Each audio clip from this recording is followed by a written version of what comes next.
Hola, hola, Hola, ¿qué tal? hola. ¿Cómo están? Miren, tenemos por primera vez a Billy. No, se llama Laura. Ella es Laura, que siempre ha estado en el tema de los chats y es terapeuta también, igual que nosotras. Así que Lau nos ha aportado siempre con sus comentarios. Yo siempre he dicho una cualidad de la Laura, que es su mente. La claridad de su mente para decir frases, La rapidez. la rapidez, contundentes, agudas y veraz. Linda, linda. Bienvenida. Sí, y bueno, y siempre acá tenemos a Glorita Urbina y la Yani, que va a estar descansando, hoy va a De estar haciendo vacaciones del encuentro. vacaciones de, sí, demasiado trabajo. Merecía. Sí, 3 años sin vacaciones es duro, no, ya es hora. Y encima ahora pandemia demasiado, pero bueno. Y como expusimos, vamos a hablar de El espejo. Dejo. un gran tema. Y fíjense que estamos en tridimensión de espejos ahora. Y no es casual, ojo. Por 3. Así que miren, el tema del espejo, hay un tema que estaba viendo con respecto al tema del espejo. Hay en la gente que es Acaya Sanación Integral, que acá decía los 5 espejos de las relaciones. Que es fuerte eso porque habla acerca del mundo de la matriz como la divinidad. La estás buscando, Glita, sí.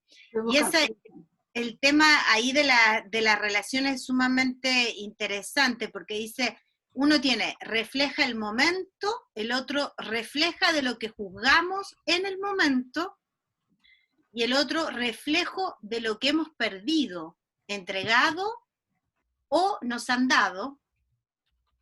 El dar está presente acá, reflejo de nuestra noche oscura del alma, y también habla del reflejo de nuestros mayores actos de compasión.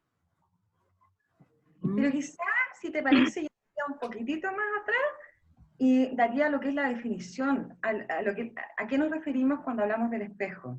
Eso, vamos, Lau. Básicamente estamos hablando de una proyección inconsciente que hacemos cuando algo nos molesta o vemos un defecto o algo nos desagrada y pensamos que está afuera y no en nosotros. Entonces, bajo ese parámetro, en el fondo, todos nosotros nos estamos espejeando constantemente con las personas con las que convivimos, con las personas con las que nos relacionamos. ¿Se entiende? Es como, esa es la proyección que hace el inconsciente. Hay un... Yo veo, por ejemplo, una cosa que es muy, muy doméstica y quizás re común. Si yo soy una persona hiperordenada en mi vida, y meticulosa y limpia y todo, probablemente me va a molestar mucho una persona muy desordenada. ¿Correcto? Entonces, la pregunta, porque ahí caben de repente preguntas que uno tiene que hacerse. Esta es una herramienta súper potente porque esta es una herramienta de autoconocimiento. Nada de lo que pasa que me moleste está afuera, siempre está dentro mío. Hay un coach japonés, Noguchi, de apellido Noguchi, que tiene un libro que se llama La Ley del Espejo. Y él propone una metodología bien interesante. El libro es cortito, está en PDF, incluso lo venden a veces en la calle, lo he visto. Y él dice algo muy interesante, que es, si tú vas despeinada y te miras al espejo, lo que haces es peinarte a ti, no peinar el espejo. Y finalmente eso es lo que ocurre, el error que cometemos en estas relaciones, ¿no? Como si a mí me molesta algo ahí al frente, no tengo que esperar que el de al frente haga un movimiento que me agrade a mí o que me sea satisfactorio, sino que yo tengo que ir a revisarme qué parte, entre comillas, está chascona de mí misma, que estoy viendo esa imagen molesta en algún sentido.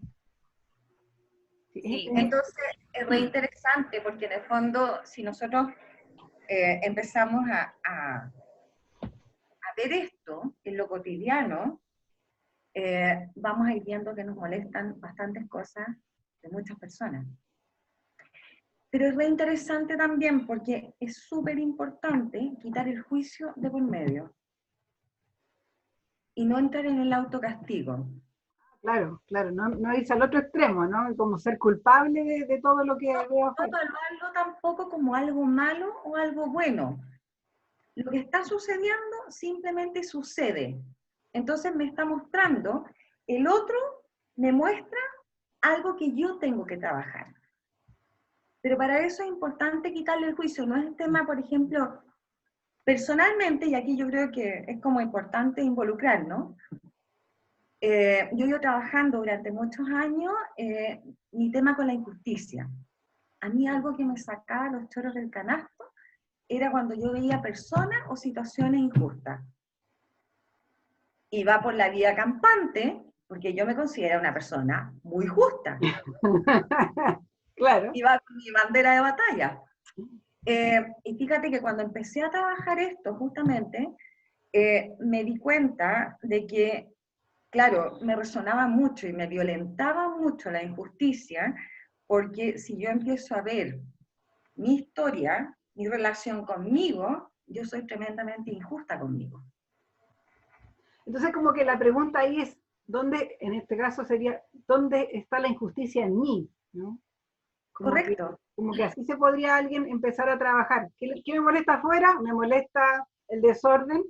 ¿Dónde está el desorden en mí? ¿No? Como que ese es como ese es como el monitoreo inicial que tendríamos que realizar. Sí, entre la injusticia y el juicio. Más allá, por ejemplo, yo creo que vamos aquí in situ. Por ejemplo, ¿qué te violenta o qué te molesta, Betina? A mí, cuando hablabas, Lau, me hizo acordar algo que me pasa todos los días, que nosotros en familia nos sentamos a la mesa y empiezo a llamar primero yo a mis hijos. Entonces, ya, comer, está lista la mesa, comer, está lista. Y ellos vienen. Entonces, en ese momento, a mi marido siempre le pasa lo mismo, por H, por B, o porque falta la sal, o porque no sé qué, pero él siempre se demora más rato en sentarse a la mesa. Y eso es como, de nuevo, así como que de nuevo tenemos que esperarte para que te sientes a la mesa. O a veces es solamente porque está en el computador a veces o leyendo algo y es como que no se designó a cerrar el computador y decir, me voy a sentar a la mesa. Entonces, claro, eso sí. O sea, a veces uno puede ser mirada gorda y decir, bueno, ya está, o sea, todos empezamos a comer y listo. Pero sí, ese es como, o sea, mientras que estabas hablando, me acordé de eso, que es como rutinario y es algo que siempre estoy ahí como, ay, no llega. Un enojo cotidiano, así. Claro, claro, un enojo cotidiano. Ahora, claro, me tendría que preguntar yo. ¿Por qué soy tan impaciente y por qué quiero que todos se sienten a la mesa cuando hay que comer? ¿Qué te tendrías que preguntar ahí? Claro, yo me tendría que preguntar ahí, ¿para qué quiero que todos estén al mismo momento comenzando a comer?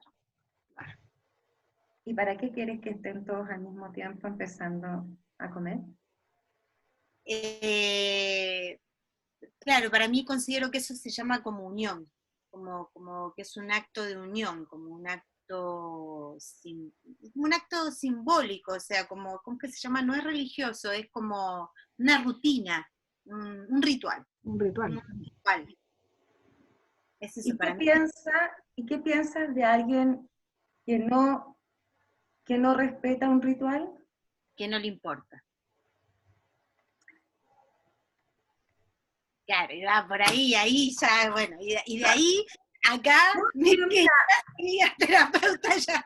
creo que es súper interesante, ponte tú, yo las sigo y las escucho y me gusta porque ponen temas en la mesa, pero creo que es interesante también que demos herramientas de cómo empezar, por ejemplo, si yo soy una persona que me interesa el tema y quiero empezar a conocerme y a ver por ¿para qué me molesta esto?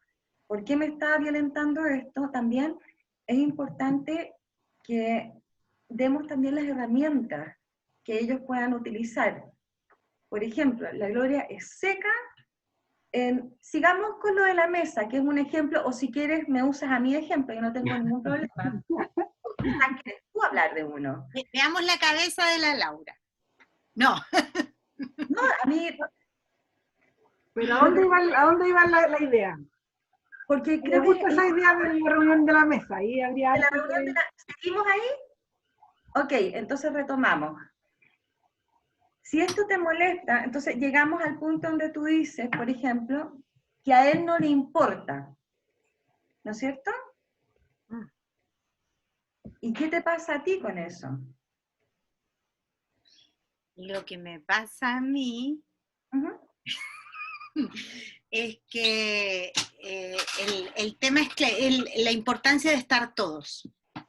Sí, a mí lo que me pasa es, claro, me agarra como el tema de rabia, el no estar todos ritualmente ahí sentados. Mira quién llegó ahí. Visita. Acá llegó su club. Mi amorcito, ¿estoy ocupada? ¿Ya? No, estoy acá ocupada. Ya.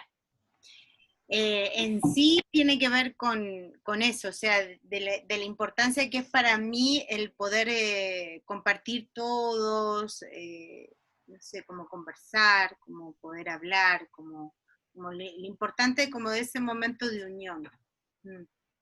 ¿Para qué? Para tener la instancia de conversar, de comer, que es tan rico. Claro. ¿Y qué piensas de alguien que no le importa eso? O sea, pienso, claro, termino pensando que por ahí lo hace como un mero trámite y no como algo amoroso en poder compartir, digamos. Ya, No. hay un paréntesis para que no se transforme en una terapia, pero en el fondo la pregunta quizá que uno debería hacerse, como la Betina de repente, ¿cuál crees tú que es la pregunta que tú deberías hacerte cuando comentas todas estas cosas? Si vamos al fondo de qué es lo que realmente no le importa. Porque ahí empieza el trabajo. Lo que pasa es que yo mi pregunta lo que me haría es qué es lo que más me molesta en ese momento, y a mí lo que me molesta es la espera. Sí, pero no dijiste la espera. Mencionaste que no le importa. No le importa, eso salió sí, entonces, sí, mencioné que no le importa, sí. Eso es súper importante, porque también es importante decir que las palabras que nosotros usamos, ¿ya?, para comunicarnos, no son casualidades. También son ventanas o puertitas para entrar ahí a profundizar en lo que sentimos. Cada una de nosotras contaría esta historia desde distintos lados, y a lo mejor yo no usaría la palabra no le importa, sino que, no sé. Yo creo que las tres podríamos decir tres definiciones distintas de esta misma escena. Claro, claro que sí. Porque y como si nosotros... existen más personas, quizás habría más definiciones. Por supuesto. Sí, sí, tiene que ver que, claro, con el no me importa, claro, pero es mío. O sea, eso, y en eso, o sea, sabiendo esto, en esa frase, el no me importa, yo en este minuto tengo que tomar eso, y es qué es lo que no me importa de mí, porque el otro es un reflejo para mí. O sea, me hace armar una frase, decir una frase, pero que en el fondo ese espejo es mío. El no me importa es algo que a mí, de mí misma, no me importa. O sea, claro, la Glorita lo ponía súper bien con el ejemplo. O sea, nosotros no podemos peinar el reflejo del espejo. Y eso me violenta, está en mí. Digo que también la lectura que yo doy de esta escena es mía, porque a lo mejor la lectura que da esta otra persona que no llega a sentarse a la mesa es otra, y no tiene que ver con la importancia. A lo mejor para el otro sentarme a la mesa es una pérdida de tiempo porque tengo muchas cosas que hacer. por decir. Claro. Y para mí es importante porque quiero mucho a mi familia y quiero dedicarle mucho tiempo a mi trabajo para asegurarle un bienestar a mi familia. Quizás a la familia le importa mucho, estoy inventando, eh, y prefiere como perderse un poco a esta reunión ritual y poner, no sé, el énfasis en otra cosa. Estoy dando como una visión, porque yo soy buena para hacer eso, para mirar las cosas desde el otro lado. Entonces también la lectura que yo le doy a lo que está ocurriendo es mía. No es que como inmediatamente tenemos que creer que el otro está actuando desde ese no me importa. Es la lectura que uno le está dando a la escena. Eso es Es importante. muy bonito el tema, me gusta mucho el tema del espejo, porque alguien una vez me dijo, uno no tiene que viajar al Tíbet a buscar ningún maestro, ni subir el Himalaya, ni ninguna cabeza de pescado. Contigo. Vives con tus maestros 24/7, que son tus hijos, tus parejas, tus padres, tus amigos, etcétera, constantes, de trabajo. trabajo, claro, tu jefe, siempre nos está mostrando lo que tenemos que trabajar. Sí.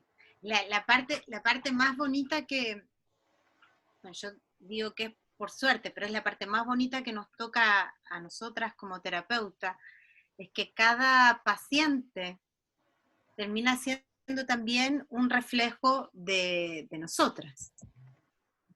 O de algún ancestro. O alguna... A veces nos toca trabajar con la mamá, con el hermano. A mí me pasa mucho que me encontrando ahí reflejos de familiares también.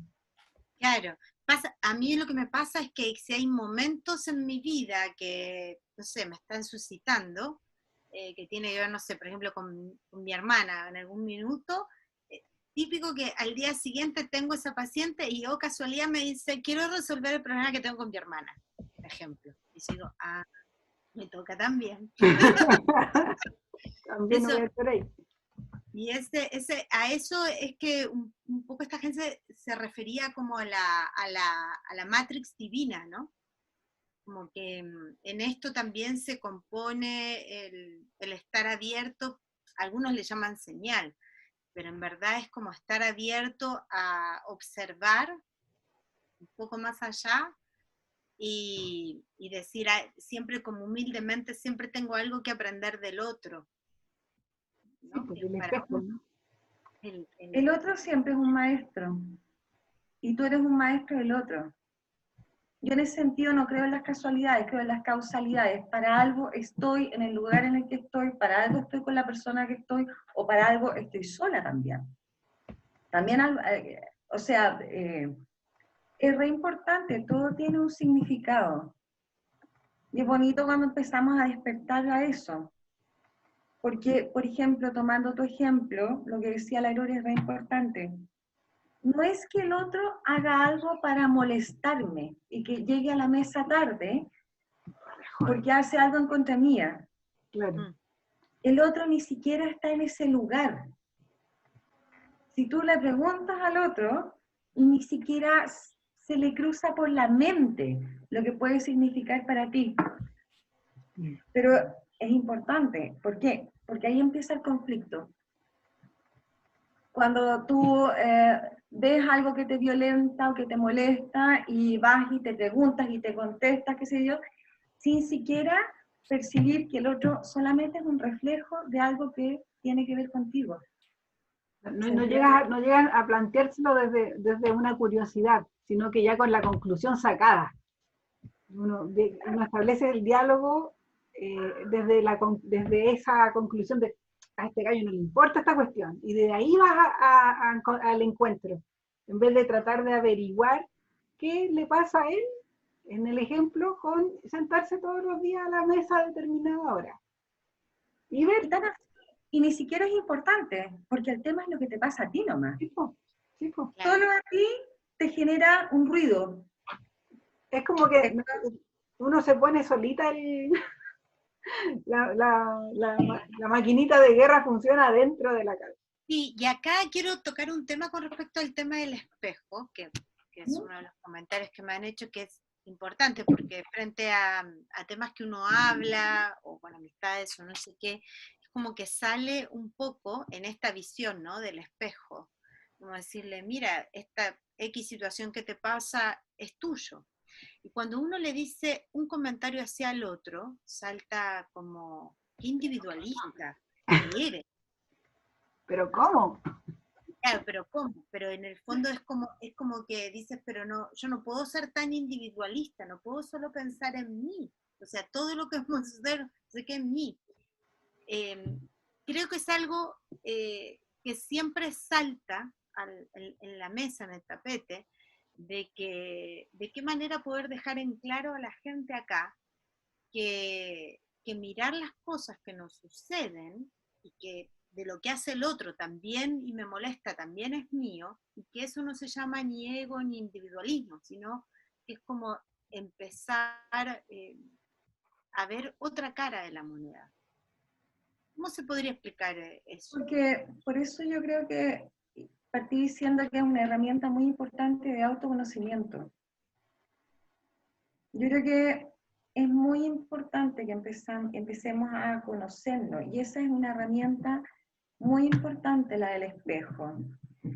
No tiene que ver con el otro, ¿no? Yo no, a eso iba también con hacer juicio. Yo no soy quien para decirle al otro, te fijas lo que debe cambiar, modificar, hacer, nada. Pero sí soy quien para trabajarme. Porque chicas, nos acordamos taller 1, 95% y 5%, 95% de las cosas que nosotros hacemos durante el día son programas inconscientes. Manejamos solamente el 5%, el 7% dicen algunos, de conciencia. Entonces, la gran mayoría del tiempo, ni siquiera sabemos por qué actuamos como actuamos. ¿Por qué nos violenta lo que nos violenta? ¿Por qué nos afecta lo que X persona dice o piensa de nosotros? Entonces creo que hay que plantearlo como una herramienta muy poderosa de autoconocimiento. En la medida en que yo me voy trabajando, voy conociendo eso, también voy mejorando mi relación conmigo y con el resto. Mucho lo que pasa también en el tema de las críticas que se dan, como de rangos generales, es la relación entre hijas, mujeres y madres. Ah, pero es que ahí el espejo es mucho más directo. Ahí hay un libro que se llama, ay, no me acuerdo, espérate, creo que se llama Encuentro con la sombra, que es de varias personas que tienen una visión junguiana, ¿no? Y ahí hablan de que, bueno, yo tengo un hijo, me salvé. Una de las relaciones más conflictivas, pero, bueno, tuve una mamá, y lo puedo dar, sí, no. Las más feroces quizás son de madres e hijas. Sí, ahí es una relación muy complicada. Sí, eso es muy, muy, muy complejo porque a mí, o sea, familiarmente, digamos, voy a poner un tema que es como que mi mamá a una cierta edad, después de que falleció mi madre, fue como que la puso en un pedestal. Y es como todo lo que hacía tu abuela era increíble, todo lo que no sé qué. Ella se olvidó todo como las contradicciones que tenían entre ambas. Después de ya no estar, para ella, claro, claro, la elevó. lo volvió mitología. Claro, claro. Y de ahí también viene que a ese comentario de ella viene al reclamo. ¿Cómo ustedes no me ven a mí? Así. Sí. Así como yo veo a mi madre. Yo te juro que me río mucho con ella, pero en algún punto, claro que llega a causar como frustración, cómo hacer, cómo ayudarle para decirle, no es necesario poner a nadie en un pedestal así haya sido tu madre, y tampoco que lo pidas o lo solicites, o sea, es como un tema tuyo. Es difícil muchas veces porque las expectativas de las madres, o sea, somos madres también, son muy grandes, a nivel inconsciente, digamos. Y como que Sí, vamos en el día a día. también de vuelta, y también las expectativas de las hijas son muy grandes respecto a las de las madres. Si la madre también, porque imagínate cuando alguien pone a su madre en un pedestal, imagínate las expectativas de esa persona respecto a su madre que tiene que como que transformarla en un ser mitológico, que, no, que pareciera en sus relatos que no fuera real. En una divinidad. Sí, la transforma en una divinidad. O sea, Pero ahí hay una gran entramos, expectativa de hija respecto a la madre. ahí entramos en un tema que es brutal. La madre da para, chicas, les da para hartos capítulos más, porque es un trabajo. Ni te explico. No, para Pero, sí, madre. pero quizá, yo creo que es un súper buen espejo. Es muy brutal el espejo de la madre, porque pensemos en términos biológicos también. Si entramos en términos biológicos, a ver a la madre lo que hace es prevalecer la especie, ¿no es cierto? Tiene los críos con el padre para perpetuar la especie, ¿no es cierto? Y evolucionar. Entonces, que también se da un poco en las relaciones de padre e hijo. Claro, ese es otro espejo bien directo. También, claro, porque hay una competencia velada, que es biológica. Por eso es un tema, quizás... ¿Quién tiene más poder? Y es arcaico. ¿Quién tiene más poder para poder traer la comida a la casa? El mamut, ¿no? El famoso mamut, o la fuerza, es la fuerza o el poder, digamos, el tema de los hombres. Y bueno, ahí es infinito el tema. Una vez tuve una paciente que me dijo algo que fíjate que tenía harto sentido. Justamente tenía muchos problemas con la hija. Y por esta imagen, sobre todo latina, que nosotros tenemos de la madre tampoco no nos permitimos decir muchas cosas que realmente estamos sintiendo. O hacer. Esta mujer tenía fibromialgia, pero ya está mucho más controlado. Y llegamos a un punto donde ella en algún momento declara que no soportaba a la hija. Y paró inmediatamente y dijo, no, yo la amo. Porque ese es el mecanismo, ¿no? Está bien, sí, pero escudriñando un poco en eso, claro,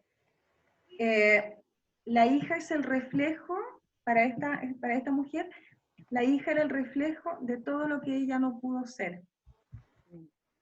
Ella, ¿qué hizo? Salió del colegio, se casó, tuvo hijos, tiene una buena situación económica, el marido exitoso, pero ella, fíjate que le hubiera gustado, mira, a ella le gustaba, creo que, si mal no recuerdo, a ella le hubiera gustado estudiar ingeniería mecánica.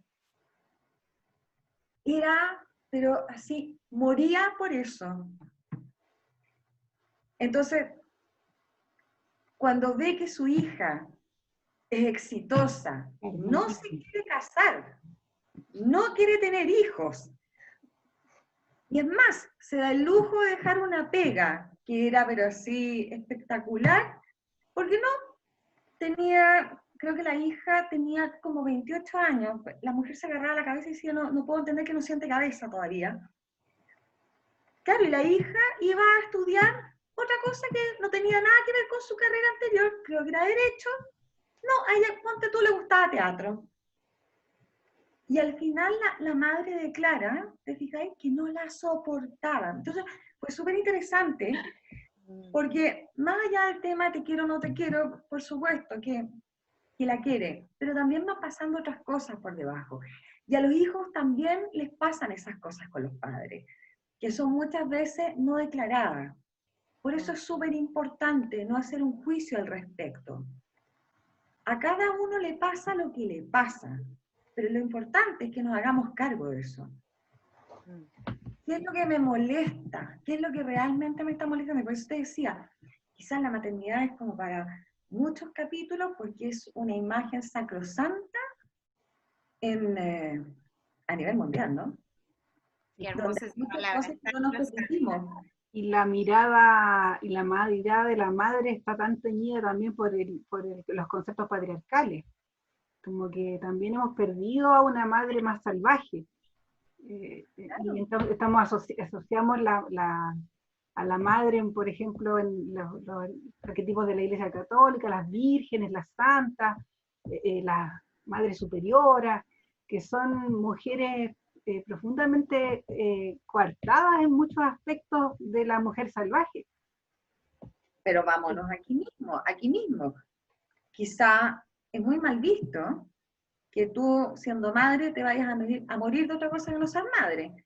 Es casi inconfesable decir, uno de mis roles es ser madre, mujer, hija, amiga. ¿Cuánto se castiga a una mujer, por ejemplo, en estos casos muy dolorosos que han habido últimamente de violencia, de feminicidio? ¿Cuánto se castiga a una mujer que decide entregar la custodia de una hija?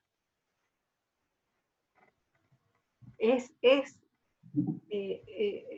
lapidada. Y lo que es peor, porque el peor juicio viene de las mismas mujeres. Sí, las mismas mujeres que... Las mujeres finalmente a veces terminan siendo más machistas que los machos. No, y yo creo que no perdonamos esta cosa de que alguien no viva y muera por la maternidad. Es como un gran tabú. Un gran tabú. Somos más duras incluso que los hombres. Sí, hay casos a veces de madres que una situación económica de ellas deciden dar en custodia a su hijo, pero por ahí se levantan después de 5 o 6 años y vuelven a pedir a su hijo, y su hijo está dispuesto porque está en una situación económica mejor, porque esta persona se siente mejor emocionalmente también, sostenida también.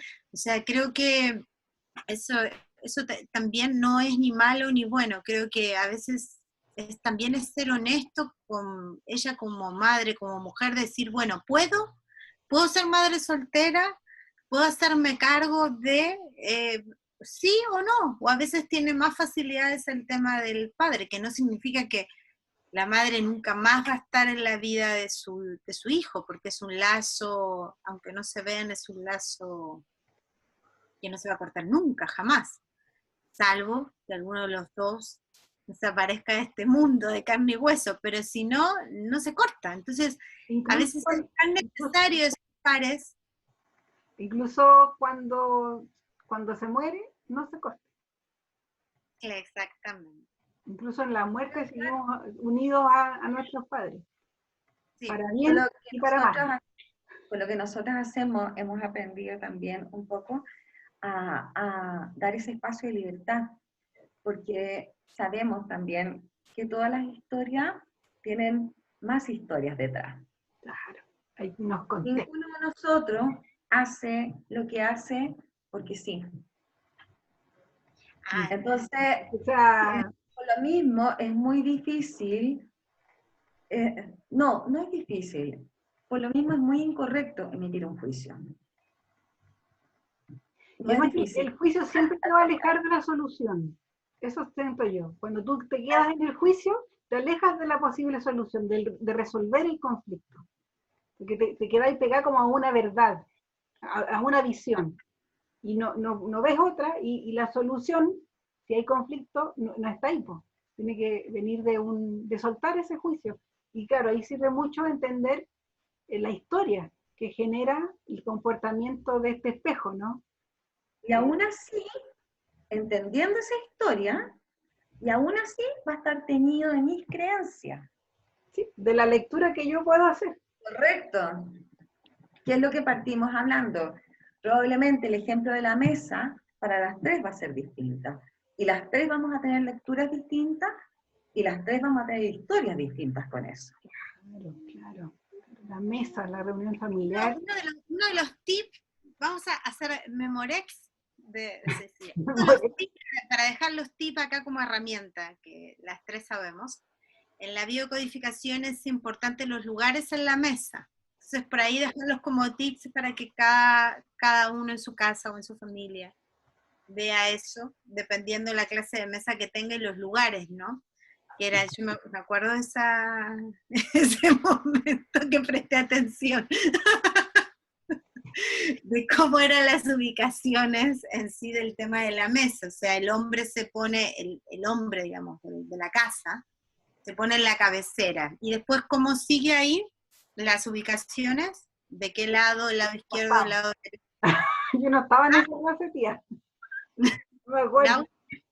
Yo tampoco estaba, pero imagino que al lado del padre y casi La hasta un mamá. acto biológico, no sé, me atrevería a decir a la izquierda la madre. Sí, o sea, está el padre y a la izquierda empezaba el tema, la mujer. Sí, pero yo no sé si eso hoy día, por ejemplo, será tingente o se aplica, porque nosotros sabemos también que hoy día los grupos familiares ya no se componen así. Ya salimos un poco de ese paradigma. No sé si hoy día también se respetan como los lugares en la mesa, porque tenemos grupos familiares que son abuelos con nietos, que son en la cabecera. Parejas homoparentales, que son, claro, hermanos, entonces no sé si se aplica hoy día. Pero, por ejemplo, algo interesante que podríamos hacer ya como tips es que si alguien quiere hacer el ejercicio, es buscar papel y lápiz y anotar si se acuerda de la última discusión que tuvo con alguien. Entonces, y anotar ahí qué fue lo que le molestó. No sé, me gritó, me miró feo, no me contestó el WhatsApp, no tengo ni idea. Claro, no me habló, qué sé yo, me ignoró. Y anotar eso. Y luego ver, por ejemplo, qué similitud con lo que ocurrió afuera hay en mi vida conmigo. ¿Qué cosa hago yo conmigo que solamente yo conozco en mi almohada que reflejan eso mismo? O puede también ser el lado opuesto. Cuando yo le grité a alguien, ignoré a alguien, dejé de contestarle el WhatsApp a alguien. También. Ponerse ahí, como ver Claro. en el otro, ponerse en el otro lado del espejo un poco. Y es súper bueno porque pescar un solo elemento, algo, pero que en el fondo nos ayuda a ir conociéndonos mejor. Y así también bajamos las expectativas con el otro, porque siempre estamos cargando al otro de que cumpla todas estas expectativas que yo tengo. Que venga a llenar todos los huequitos vacíos que he tenido a lo largo de mi vida. Porque el reflejo que yo quiero debe ser perfecto de mí. Imagínate, al otro le estoy poniendo toda esta carga, ¿te fijáis? Y además, incluso, la mayoría de las veces, el 99% de las veces, le estoy pidiendo que adivine lo que yo quiero ver. Además no se lo digo, claro, porque además ni siquiera lo sé yo. Correcto. Como no lo manejo, como no soy consciente de ello, además le estoy pidiendo que adivine. Claro. Y vienen estas cosas, pero es obvio, estas cosas, estos diálogos que uno tiene a veces con las amigas, pero es obvio que tenía que darse cuenta que yo quería esto, o que tenía que hacer esto otro. Nunca comunicamos, o sea, no sabemos muy bien comunicar lo que necesitamos, porque muchas veces no lo sabemos. No, y de hecho malestar. Es mucho más complicado. También un ejemplo personal, porque me acuerdo, yo estoy separada ya, ustedes conocen a mi expareja. Pero ya como al final de nuestro matrimonio, en algún momento, él me dice, yo lo único que te pedí es que no me maltrataras. Y yo dije, yo lo cumplí. Mira lo que fue. Claro, en mi historia de vida, yo vengo de Vietnam. Claro. En su historia de vida, él venía del Tíbet. Entonces, mira, fue súper bonito cuando nos dimos cuenta que lo que era maltrato para él, claro, Tu o era estándar maltrato de para mí. maltrato, claro, tu estándar de Claro, maltrato era muy distinto a su estándar de maltrato. y eso nos llevó porque, por ejemplo, no sé, si yo subo la voz o de repente le digo, ¿sabes qué? No quiero hablar más, para él era terrible, era una situación de maltrato. Y para mí era nada. Entonces, ahí fue súper interesante porque también nos llevó a conversar en algún punto qué es lo que era el cariño para cada uno, qué es lo que era una pareja para cada uno, qué es lo que entendíamos cada uno y no dar por entendido lo que queremos el uno del otro o cómo nos relacionamos. ¿Se entiende? Sí. Estas Perdón. definiciones como básicas, ¿no? Como que empezamos, entablamos relaciones de amistad, de compañerismo y de pareja sobre unos conceptos que nadie ha cuestionado. No, Que- y a que- mí nunca se me ocurrió, después de muchos años de matrimonio, preguntar qué es lo que era maltrato, qué es lo que él consideraba maltrato. No se me ocurrió. Claro, claro. Así son a mí, en verdad, de esas cuestiones tácitas, fíjate que eso también, lo que va muchas veces, a mí me sucedió fue una época adolescente, que en sí, bueno, en Argentina, esta cuestión como las uniones, también un poco acá, yo creo que es como esos lazos como de unión, que cuando vos estás en el tema de la secundaria son como, se entiende en Argentina que son amistades para toda la vida después. ¿De unión estás hablando de amistad? ¿De Claro, unión de amistad así como para toda la vida, o sea, como que se suscitan así, y como que no puede haber otras posibilidades. Y finalmente, claro, dentro de esos grupos que fueron y se formaron, bueno, yo empecé a entender las cosas de otra manera, entonces llegó un minuto que veía a mis amigas, digamos, de mi secundaria, pero claro, llegó un minuto que era como, te juro, yo hablaba el mismo idioma, pero yo no las entendía. O sea, estaba ahí, pero para mí era que me estaban hablando en otro idioma. O sea, los conceptos, las preguntas, qué pregunta de esto, pregunta del otro, ¿para qué y con qué sentido decía yo? O sea, era como que ya las conversaciones y los diálogos me sonaban sin sentido y claro, no entendía cuál era el fin ni siquiera de estar ahí. Eso fue una etapa, y de lo cual nada, son sumamente buenas personas y qué sé yo, todo el tema, pero entendí que no tenía por qué ser una amistad, que había algo socialmente en Argentina es así, es como que las amistades de la secundaria son como para toda la vida. Y es algo que no está dicho, sino que tiene que ver con el compartir, como que son tus primeros momentos, tus primeros asados, tus primeros mates, tus primeras salidas, y es como tácito.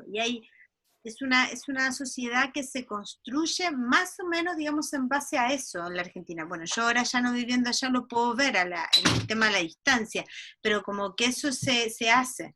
Sucede también después con los mismos padres y apoderados. En la Argentina hay mucho de eso, que es como que sos apoderado del colegio, como que te tenés que reunir, tenés que tener como las mismas inquietudes y Bueno, aquí la verdad. a mí me ha pasado un poco eso con los padres, distinguidos padres y apoderados, pero yo soy muy reacia a eso. De ahí no sé, mi espejo ustedes verán, pero me pasa que me siento un poquito como presionada a una relación de amistad que para mí no tiene mucho sentido. No tengo las mismas maneras de ver el mundo, no tengo los mismos intereses. Tengo obviamente una relación cordial y si tengo que trabajar en equipo con ellos lo haré. Pero sí, yo me he sentido en ese espacio súper como forzada a forjar unas amistades que como que quedo así como, perdón, conversemos acerca de la amistad, ¿sería? ¿No? Definamos qué es amistad. Vivimos en un mundo lleno de expectativas y también ponemos nosotros mismos esas expectativas, no solo fuera, sino que en las otras personas, en nuestros hijos, que es un peso de expectativas en nosotros mismos. Vamos un poco más cerca, en nosotros mismos, Claro. de excelencia, de éxito. Entonces, claro, la frustración es grande, porque claramente no va por ahí el tema. ya un poco, a mí me encanta esta cosa de lo que ha pasado ahora con todos los movimientos feministas, con lo que está pasando también con los cabros jóvenes, ¿no? Porque una de las cosas que yo aprendí durante muchos años, yo decía, sí, en realidad estos cabros no están ni ahí con nada, como que nada les importa. Y una de las cosas que he visto estos últimos 2, 3 años, es que no, fíjate, ellos tienen una manera de ver la vida que es mucho más, menos estresante que la que tenemos nosotros, la que nosotros tenemos un formato que es bastante rígido, ¿no? Ellos están en la medida en que las cosas le hagan sentido. Si algo no les hace sentido, no van a estar. En cambio nosotras, bueno, yo hablo por mí porque yo soy bastante mayor que ustedes, yo soy hija del deber, yo soy hija del rigor. Yo me comprometí. Tanto, claro, yo estudié la carrera tanto, tengo que trabajar, por supuesto, tenía que casarme, tenía que tener hijos, y es re bonito, porque si yo empiezo a hacerle esas mismas preguntas, o empiezo a escarbar en la historia de mis padres, yo te aseguro que mi mamá tuvo 3 hijos porque había que tenerlos. Y ni De lo que se siquiera esperaba de cabía la ella. pregunta, claro, ¿quiero tenerlos? Que no digo ni bueno, ni sí, ni no, no, en toda otra cosa, que es un poco, por eso, y volviendo al tema anterior, la relación de madre e hija es tan complicada. Sobre todo, nuestras abuelas, nuestras madres, tienen una historial que es brutal. Y sin querer, se espera, sobre todo con las primeras, yo soy la primera hija, la primera nieta, la primera sobrina de mi generación, y uno toma, debiera, o parece que se esperara que uno tomara la posta de todo lo que viene atrás. Y es gigante, ¿no? Es una posta gigante, ¿no? Y cuando tú dices o intentas decir que no, eso también genera un conflicto. Y ahí, claro, la tensión es gigante. Por eso Porque te digo, yo creo que las expectativas son brutales. Entonces tenemos que empezar a develar un poquitito esto, y la única herramienta que tenemos para sentirnos más coherentes y, y con autoconocimiento, yo creo que es empezar a ver lo que tengo alrededor. Pero no desde un punto de vista crítico, sino que empezar a ver porque me está ayudando. Todo lo que pasa afuera, y ojo, se va a repetir hasta que lo vea. Sí, hasta que te des cuenta. Hasta, claro, ok, no aprendió así, bueno, vamos a ponerlo en esta situación, a ver si es que lo ve. Y por eso también la pandemia ha tensado tantas cosas, ¿no? Porque ha venido a ponerle como apretar unas clavijas que ya venían apretaditas y que quizás muchos de nosotros intentamos hacerle el quite. Y de repente nos encontramos con que quizás teníamos que comer con ese que no queríamos comer hace mucho tiempo, pero que no había otra, quizás teníamos que convivir o hacer un trabajo que no me gustaba, pero que ahora además en estas condiciones, con estos plazos laborales que se fueron como diluyendo y entonces uno parece que está 24/7 disponible.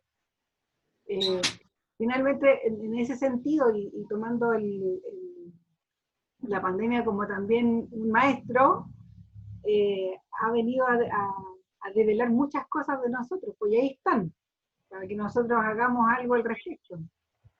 Mire que está ahí espejo, en este espejo del mundo, existe, les hago a ustedes la pregunta que yo me estoy haciendo ahora, si en este 2020, que estamos en el tema de pandemia, ¿existe un espejo tan fuerte a nivel histórico para atrás que haya sucedido los cambios así abruptos? ¿Lo podemos dejar abierto o para desarrollar para la próxima? Porque ya también, ojo, porque todo lo que, acuérdate que nosotros vemos también de acuerdo a nuestras creencias. ¿Ah? Un ejemplo muy, muy simple. A mí me encanta jardinería, entonces yo veo flores y digo, ¡ay, que está saliendo unas flores bonitas ahora y todo! Mi vecina le tiene pánico a la delincuencia. Entonces, ¿ok? Creciendo mucho la planta. Las percepciones están puestas en todo el tema de la delincuencia. Las mías están puestas las flores. Lo que está pasando afuera, con esto estoy diciendo, no solo el estallido social, la pandemia, como estamos hoy día, es un reflejo de quiénes somos también. El espejo no solo funciona a nivel de persona, estamos hablando de situaciones. Esa cosa como violenta, esa cosa como apretada, donde nos hemos visto como obligados, ¿cachai? Está dentro de nosotros también. Sí, pues. Cada uno se ha vivido esto. Para mí, la pandemia ha sido un espacio de transformación brutal. Un quiebre de paradigma donde o cambia, más allá de ti. Esta es como casi la prueba. ¿Estás viendo tú cómo tú estás reaccionando frente a esto? Por eso es importante no poner el foco, aprender a no ponerlo afuera, sino que, y me imagino que una pandemia a este nivel, no anteriormente, pero oye, nuestros abuelos vivieron guerra desde el principio de los tiempos. Y para ellos fue terrible también. Sí, pues catástrofes también, ¿no? Como... Pestes, enfermedades, claro. Sí, ahí hay un tema, pero que podríamos investigar un poco más, porque yo creo que el espejo a lo que se refiere a la historia como tal, al tiempo de esto, como humanidad, en el fondo, no sé dónde es, pero seguramente hay un reflejo para... Claro, lo que pasa es que aquí tenemos, en la actualidad, tenemos para bien o para mal también, el tema de que somos globales. Entonces, antes una epidemia que era local era igualmente dramática, lo que pasa es que nos sucedía al mismo tiempo en todo el globo. Entonces, sí, pues, no sé, pues está la gripe española, La peste negra, sí, pues. Claro, que tuvieron este impacto a nivel colectivo, pero no a nivel mundial al unísono, creo. Y esta pandemia lo que tiene esta ¿cómo se dice? Este upgrade, que pasa más o menos similar a nivel mundial y que además nosotros estamos permanentemente enchufados a lo que le está ocurriendo a las personas comunes y corrientes en otras partes del mundo, que eso no lo tuvieron nuestros ancestros. Nuestros ancestros se enteraban de lo que pasaba localmente, pasaban, para enterarse, no sé, pues de la Segunda Guerra Mundial, no sé cuántas semanas pasaron para que se publicara. Yo soy de la época donde para que se estrenaba una película en Estados Unidos y llegara a Chile pasaba harto tiempo. Entonces la internet también es otra herramienta con la que tenemos que contar que antes no contábamos. Todo hoy día es mediático, todo se expone, ya casi no hay nada privado. Entonces también es una lectura... Algún día me gustaría que analizáramos, ustedes, no sé si la Betina, porque quizás no estaba en Chile, ¿se acuerdan de la casa de vidrio? Yo sí estaba. Sí, como experimento social que se hizo. Y yo siento que ahora todos nosotros estamos en la casa de vidrio. Antes generó tanto revuelo y me acuerdo, reportajes eternos en diarios, en televisión. Sí, porque la chica se vestía, se bañaba, hace su vida. Y nosotros ahora la casa de vidrio, claro, durante una semana, creo, una cosa así. Claro, la chica dormía, se vestía, se duchaba, todo. Expuesta siempre. Y nosotros ahora, es como, qué loco esto que ocurrió, no sé, tiene que haber sido como en los 90. Pero fue interesante, porque fíjate que 99. Es un tema para nuestra generación. Los críos de ahora tienen otra percepción. Exacto, claro. De otra manera. Entonces, quizás a nosotros nos hace un ruido que es como importante.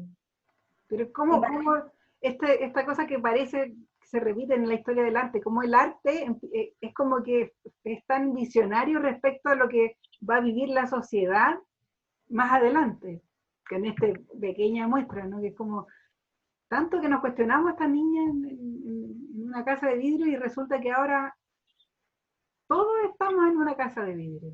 Todos pueden saber incluso lo que yo compro en el supermercado con un poquito de cierta habilidad en el rastreo.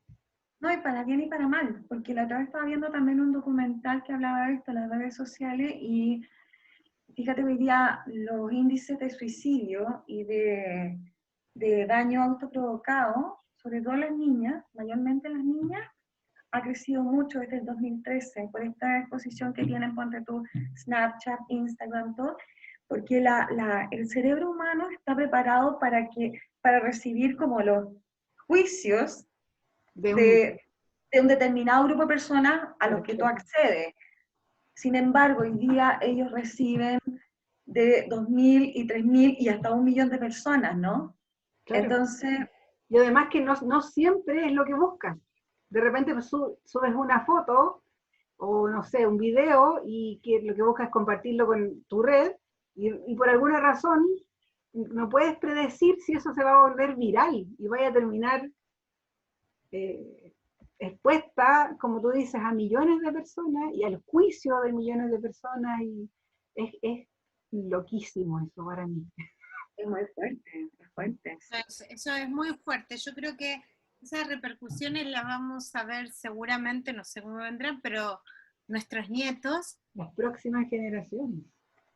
Sí, yo creo que ahí viene un tema muy power, porque la exposición y cómo lo vayan tomando ellos como una herramienta, como recursos, y aparte de eso también el ser como muy auténticos, ¿no? Como esto que decía Lau, que es como que todo lo hacen si le hace sentido o no.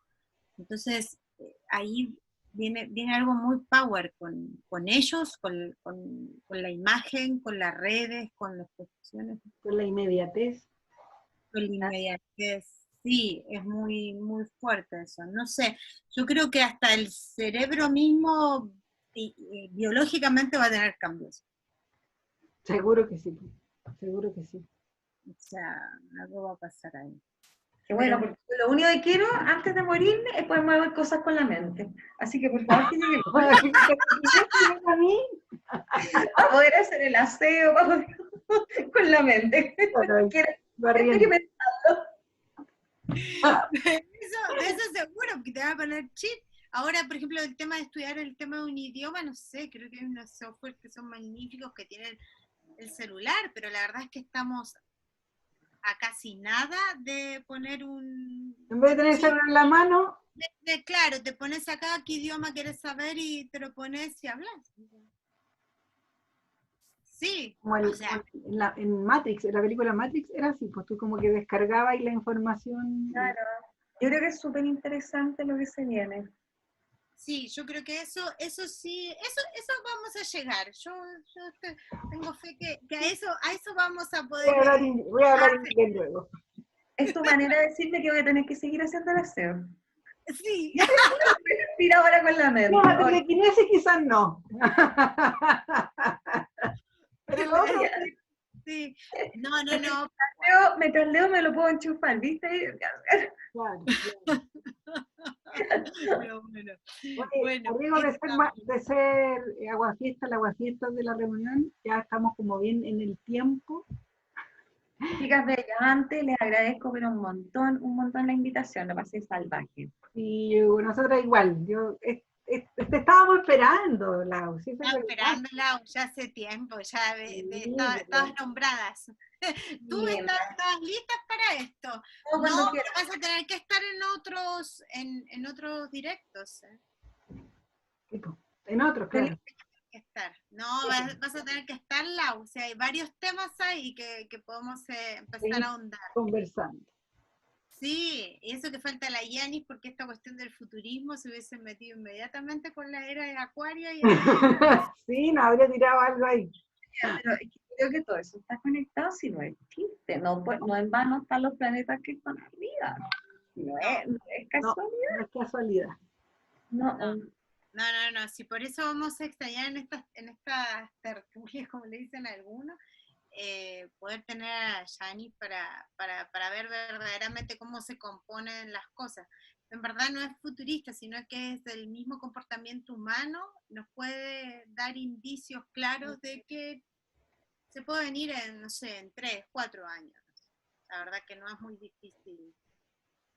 Todos con su app aquí interna. Sí, eso yo creo que sí, eso se viene. Eso se viene, y muchas otras tecnologías más que yo creo que ya están, pero bueno, tan masiva, digamos. Entonces, bien. Mira a la Betina, ¿ah? Está jugando ahí por una lectora del futuro. Bien. Ah, Eso. estimadas, un gusto para mí. Qué bueno verte, Lau, qué bueno verte, Betina. Cuídense mucho y nos Hermosa y encontramos. preciosa, Glorita, gracias. Nos cuidamos. Voy a terminar esta cuestión. Adiós.